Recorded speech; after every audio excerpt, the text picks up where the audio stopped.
राष्ट्रवादी Congress party यानी NCP के प्रमुख और महाराष्ट्र के उप मुख्यमंत्री अजीत पवार ने कल पार्टी के स्थापना दिवस के मौके पर अपने चाचा शरद पवार को 1999 में स्थापना के बाद से पार्टी को आगे बढ़ाने में उनके योगदान के लिए धन्यवाद दिया।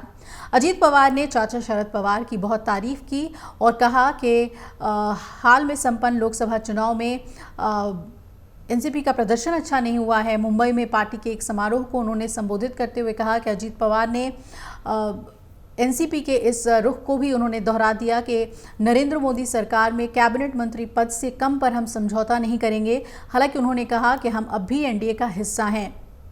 आगे अजीत पवार ने कहा कि मैं पिछले 24 सालों में पार्टी का नेतृत्व करने के लिए शरद पवार जी का धन्यवाद देना चाहता हूं और उन सभी को भी जो पार्टी की स्थापना के बाद से पार्टी के साथ लगातार बने हुए हैं। शरद पवार राष्ट्रवादी कांग्रेस पार्टी के संस्थापक हैं। अजीत पवार के इस बयान से बीजेपी ने उनकी दूरी और चाचा शरद पवार की निकटता दिखाई दे रही है।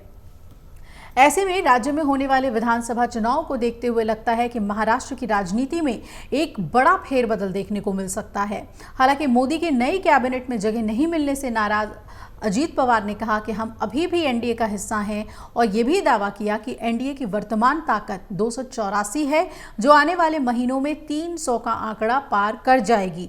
और इस बार के लोकसभा चुनाव में चाचा शरद पवार की पार्टी ने अच्छा प्रदर्शन किया है और भतीजे अजीत पवार के नेतृत्व में एनसीपी ने जो 4 सीटों में लड़ाई लड़ी उस पर सिर्फ एक पर ही जीत दर्ज करने में कामयाब रही। वहीं शरद पवार ने 10 में से 8 सीटों पर जीत हासिल कर ली। इस चुनाव में अजीत पवार की पत्नी सुनेत्रा पवार बारामती में मौजूदा सांसद सुप्रिया सुले से हार गईं और अजीत पवार ने जुलाई 2023 में शरद पवार की स्थापित एनसीपी को तोड़ दिया था। नई एनसीपी बनाकर वो महाराष्ट्र में शिवसेना भाजपा सरकार यानी कि महायुति में शामिल हो गए थे।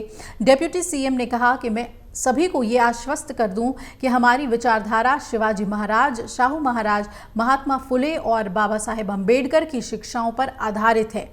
उन्होंने ये भी स्वीकार किया कि पार्टी नेता सुनील तटकरे ने रायगढ़ लोकसभा सीट जीतकर एनसीपी की छवि बरकरार रखी और जुलाई 2023 में अजीत पवार और कुछ अन्य नेता पार्टी से बगावत के बाद महाराष्ट्र की शिवसेना बीजेपी सरकार में शामिल हुए थे। आपको बता दें कि सुप्रिया सुले ने इस पर तंज भी कसा और उन्होंने कहा कि इस बात पर आश्चर्य नहीं कि अजीत पवार की अगुवाई वाली एनसीपी को प्रधानमंत्री नरेंद्र मोदी के मंत्रिमंडल में जगह नहीं मिली।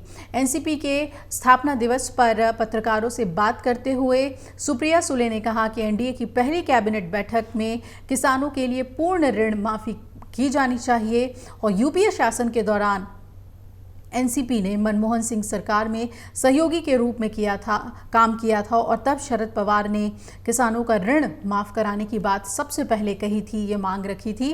उसी तरीके से एनसीपी को भी अपने एनडीए में घटक दलों के साथ अपनी मांग रखनी चाहिए। तो महाराष्ट्र में जो है अजीत पवार को लेकर सियासत अपने चरम पर देखने को मिल रहा है। अगर आप ये वीडियो YouTube पर देख रहे हैं तो हमारे चैनल को सब्सक्राइब करें और बेल आइकन को दबाना ना भूलें। अगर आप Facebook पर ये वीडियो देख रहे हैं तो हमारे पेज को लाइक करें।